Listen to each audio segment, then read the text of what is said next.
May mga puntod talaga na nakakalimutan ng bisitahin ng kanilang mga mahal sa buhay. Napapabayaan at kung minsan ay hinahayaan na lamang. Pero ikaw, palagi mo pa rin bang nabibisita ang puntod ng namayapa mong kapamilya? Kung ganon, ay tunghayan mo ang istoryang ito na tiyak ay kapupulutan mo ng aral. Bilang isang tagapaghugas ng pinggan sa isang simpleng karinderya, ay natutulungan ng dalagang si Rosalina ang kanyang tatay. Simula bata pa lamang siya ay hindi na niya naranasan ang kaginhawahan ng buhay dahil maagang pumanaw ang kanyang nanay. Anak, konting tiis lang. Hindi palaging mahirap ang buhay. Ang mahalaga ay nakakakain tayo ng 3 beses sa loob ng isang araw. Pasensya ka na kung ganito ang ating kalagayan. Nahihiyang sabi ni Mang Mario. Hindi talaga masarap sa pakiramdam ng isang ama na maagang nagtatrabaho ang iyong anak para lamang kayo ay mabuhay ng maayos. Maaga kasing tumigil si Rosalina sa kanyang pag-aaral at sa edad na 18 taong gulang ay kung ano-ano ng trabaho ang pinapasok ng babae. Matagal kasi bago nakalimot si Mang Mario sa pagkawala ng kanyang asawa at noong mga nakaraang taon ay parang tinamad ito sa kanyang buhay. Kaya ngayon ay pilit na bumabangon ang matandang lalaki para makabawi siya sa mga pagkukulang niya sa kanyang anak. Hindi man malaki ang kinikita niya sa pagiging isang construction worker, ngunit ang mahalaga ay magkasama pa rin silang dalawa. Madalas masigawan si Rosalina sa kanyang trabaho. Sa dami kasi ng kumakain sa karinderya, ay talagang tumatambak ang kanyang hugasing mga pinggan. Rosalina, ano ka ba? Bilis-bilisan mo naman ang kilos at mauubusan na tayo ng plato. Nagtatrabaho ka ba o naglalaro ka lang? Inis na sabi ni Aling Jessie na may-ari ng karinderya. Matapang ito sa kanyang mga tauhan at higit sa lahat ay maliit naman ito kung magpasweldo ng pera. Pasensya na po, binibilisan ko naman po ang paghuhugas ng plato. Nakayokong sagot ni Rosalina. Pagod na talaga ang babae sa pangaraw-araw. Wala siyang tigil sa paghuhugas ng mga pinagkainan ng mga tao, kaya hindi talaga siya nakakapagpahinga. Wala naman siyang ibang pagpipilian dahil sa isip niya ay maswerte pa siya dahil mayroon siyang pinagkakakitaan ng pera. Rosalina, pagpasensyahan mo na lamang si Ma'am Jessie kasi tumatandang dalaga na. Mainitin talagang ulo niya. Alam mo ba na ikaw lang ang tumagal dito sa karinderya bilang tagapaghugas ng pinagkainan? Nakangiting sabi ni Aling Cora. Ganun po talaga ang buhay. Nagtitiis lang naman po ako ng hirap dahil kailangan ko po talagang kumita ng pera. Mapagod po ang trabaho pero kayang-kaya ko po ito. Positibong sagot ni Rosalina. Si Aling Cora ang palagi nitong kakampi sa tuwing nasisigawan siya ng kanyang amo. Si Aling Cora ay tagapagluto sa karinderya na kung saan ito ang dahilan kung bakit dinudumog ang kainan ni Aling Jessie. Masarap talaga magluto ang matandang babae at ang kasabihan nga ng mga tao na kumakain doon ay sabaw pa lamang ay ulam na. Ito ang dahilan kung bakit hindi masigawan ni Aling Jessie si Aling Cora dahil ang babae ang bumubuhay sa kanyang negosyo. Isang araw habang naguhugas ng mga pinagkainan si Rosalina ay bigla itong tinamaan ng sobrang pagkapagod. Hindi na ito makakilos ng ayos kaya muli itong nasermonan ng kanyang amo. Yan ka na naman Rosalina. Gusto mo bang maghanap na lang ako ng bago at tanggalin kita sa trabaho? Ang bagal-bagal mong kumilos kahit ang bata-bata mo pa. Nakasimangot na sabi ni Aling Jessie. Ngunit palaging nandyan si Aling Cora upang ipagtanggol ang dalaga. Aling Jessie naman, bakit ba kasi hindi ka pa kumuha ng isa pang tagapaghugas? Sa totoo lang ay pang 3 tao na ang ginagawa niyang trabaho. Alam mo naman na sobrang daming tao ang kumakain dito. Pagtatanggol ni Aling Cora. Hindi nakasagot si Aling Jessie dahil kung ang matandang babae ang umalis sa trabaho ay mag-iiba ang lasa ng mga ulam dito. Hindi pwede dahil dadami ang tao na kailangan kong bayaran. Sige, Rosalina, pagbibigyan kitang magpahinga ng 10 minuto. Pero pagkatapos noon ay agad kang babalik sa iyong trabaho. Seryosong sabi ni Aling Jessie. Aling Cora, maraming salamat po ha. Para kayong nanay ko dahil palagi niyo po akong ipinagtatanggol. Sana po ay isang araw makabawi po ako sa inyo. Nakangiting sabi ni Rosalina. Walang anuman iha. Basta, pag kailangan mo ng tulong, ay nandito lang ako palagi. Hindi kita pababayaan, lalo na't ang bata-bata mo pa. Marami pang pwedeng mangyari sa buhay mo. Nakangiting sagot ni Aling Cora. Lumipas pa ang mga buwan ay nanatili doon si Rosalina upang matulungan niya ang kanyang ama. Hindi kasi palaging may trabaho si Mang Mario at kapag ganoon ang nangyayari ay nangangalakal na lamang ito ng mga bakal at bote. Pero para kay Rosalina ay ayaw niyang makikita na ganito ang trabaho ng kanyang ama. Hindi kasi maiiwasan ang mga taong mapanghusga, lalo na't nakikita nila na naghihirap ka ng sobra. Tay, di ba ang sabi ko naman po sa inyo ay wag na po kayong mangalakal? Pag wala po kayong trabaho ay magpahinga na lamang po kayo. Nag-aalalang sabi ni Rosalina. Nahihiya kasi ako sa iyo anak. Sa pang-araw-araw ay nagtatrabaho ka. Kaya wala naman akong karapatan na magpahinga. Dapat nga ay ako lang ang nagtatrabaho. Dapat nga ay pumapasok ka pa sa eskwelahan. Malungkot na sagot ni Mang Mario. Hirap na talaga sila sa kanilang buhay. Ngunit kahit anong mangyari ay wala sa isip nila ang sumuko. Pero tay, kaya ko naman po magtrabaho at makakakain pa rin naman po tayo ng 3 beses sa loob ng isang araw. Palagi ko naman pong ipinagdadasal na isang araw ay magkaroon po tayo ng maginhawang buhay. Paliwanag ng babae. Niyakap ni Mang Mario ang kanyang anak dahil ramdam na ramdam niya ang pagmamahal ng dalaga. Nagsimulang umagos ang luha sa kanilang mga mata at nangakong hindi sila susuko. Lumipas ang mga buwan ay araw na ng mga pumanaw.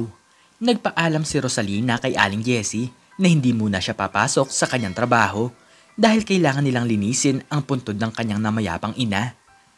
Ngunit hindi siya pinayagan ng kanyang amo. Trabaho daw kung trabaho at wala namang mawawala kung hindi niya bisitahin ang kanyang ina. Hindi pwede. Ako ang masusunod dahil ako ang amo mo. Nakasimangot na sabi ni Aling Jessie. Isang araw lang po ma'am. Gustong-gusto ko lang po talagang mabisita si nanay. Pamimilit na sabi ni Rosalina. Tumangot-tango naman si Aling Jessie, ngunit ang hindi alam ng dalaga ay may balak na pala ito na tanggalin siya sa kanyang trabaho. Masayang pumunta si Rosalina at Mang Mario sa sementeryo.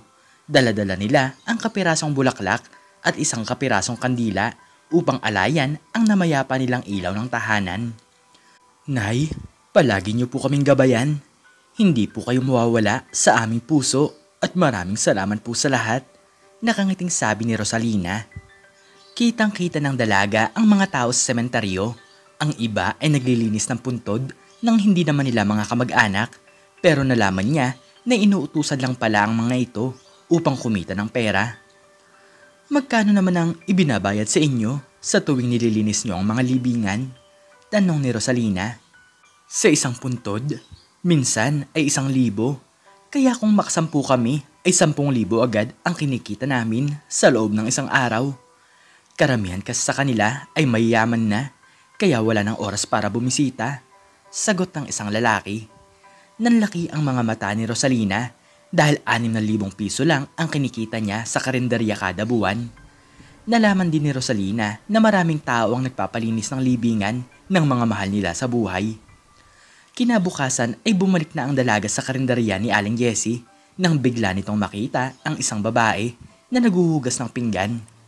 Masayang masaya siya sa pag-aakala niya na may katulong na siya sa kanyang trabaho. Aling Cora, mabuti naman at nagpasok po pala ng bagong trabahador si Ma'am Jessie. Masayang sabi ng dalaga.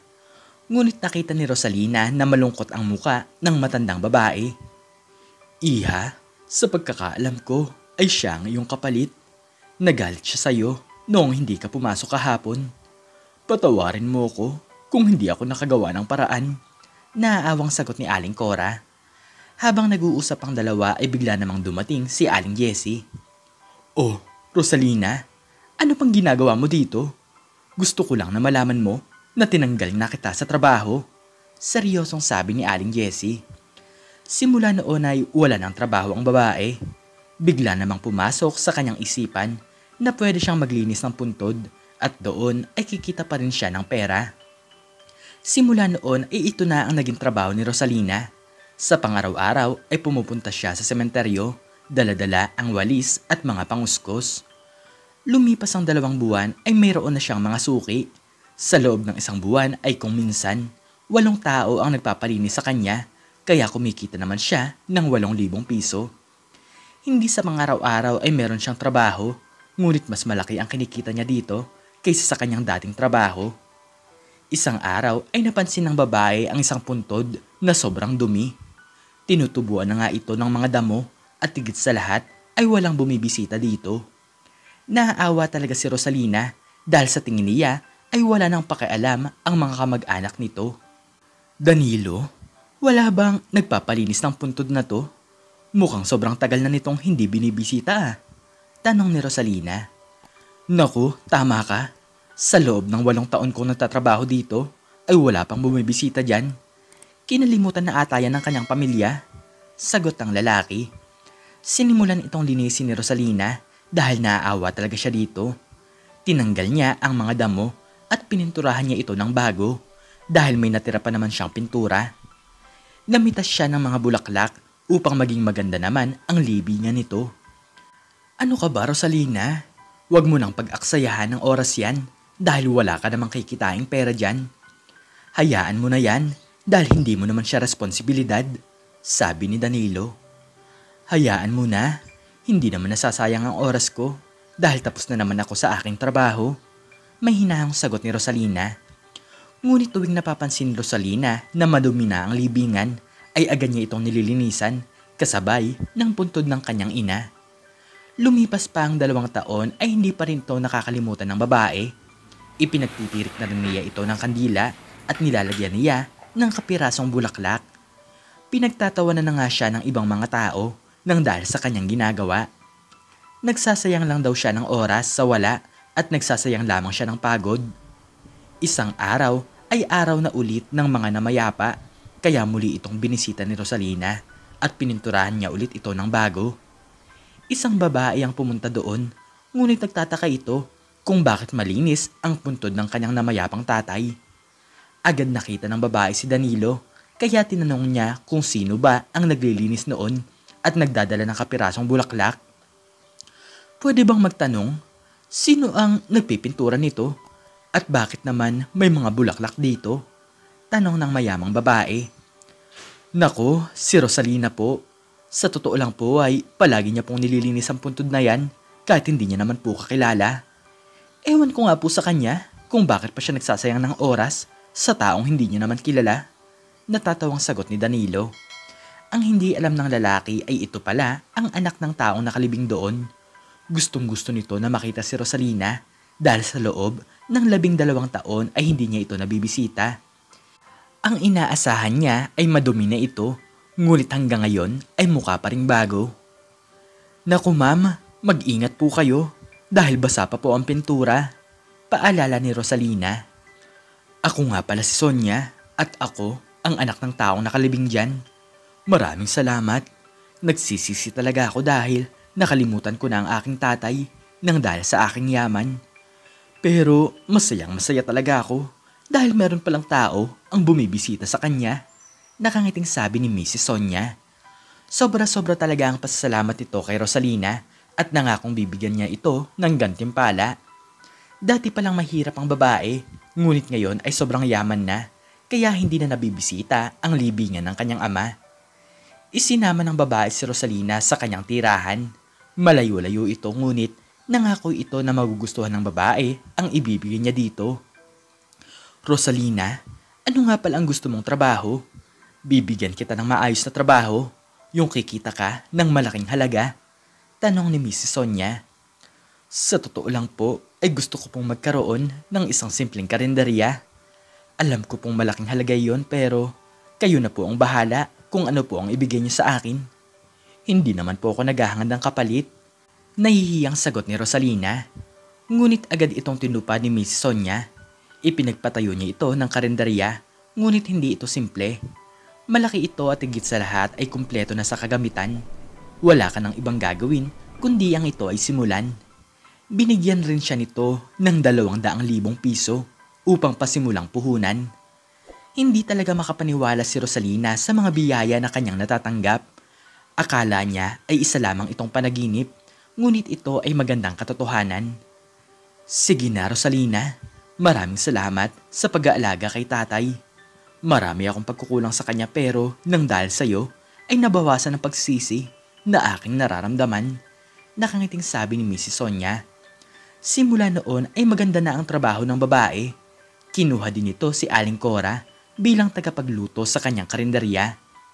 Napag-alaman niya kasi na mababa lamang ang sweldo nito kay Aling Jessie. Palagi na rin itong nasisigawan ng babae kaya agad itong lumipat sa kanya. Nang dahil sa masarap na luto ni Aling Cora ay agad na lumakas ang kanyang negosyo. Nabigyan rin niya ng magandang trabaho ang kanyang tatay at ito ang tagapaghugas ng mga plato. Pinagtutulong-tulungan nila itong palaguin hanggang sa lumipas ang mga taon ay nakapagpatayo pa sila ng 2 pang karinderya. Nagsara ang karinderya ni Aling Jessie nang dahil sa pagkalugi. Hindi nito akalain na may higitan siya ng dating babae na palagi niyang sinisigawan. Aling Cora, ito nga po pala ang 30,000 pesos. Malapit na po ang Kapaskuhan, kaya ito po ang regalo ko sa inyo. Nakangiting sabi ni Rosalina. Naku iha, sobrang laki naman ito. Malaki na nga ang sweldo ko sa'yo, kaya nakakahiya naman sa'yo. Nakayokong sagot ni Aling Cora. Huwag na po kayong mahiya. Basta, sa tuwing may kailangan po kayo, ay sabihin niyo lang po sa akin. Nakangiting sabi ni Rosalina. Sa paglipas ng panahon ay nagpatuloy pa ang pagyaman ni Rosalina. Ngunit kahit na ganon ay hindi pa rin niya nakakalimutan na bisitahin ng kanyang namayapang ina, pati na rin ang namayapang tatay ni Mrs. Sonia. Laking pasasalamat niya sa Diyos dahil kahit marami silang pinagdaanan ay tinupad naman nito ang kanyang mga kahilingan. Si Aling Jessie naman ay walang maiharap na muka kay Rosalina sapagkat hindi siya naging mabuting tao sa kanyang mga tauhan. Ikaw, anong natutunan mo sa istoryang ito? I-comment mo sa baba ang iyong natutunan. At hanggang dito na lamang po nagtatapos ang aking istorya at sana po ay nagustuhan nyo ito. Please like, share, and subscribe and click the notification bell para lagi kang updated sa mga bago kong istorya. Muli ay maraming salamat po at God bless us all.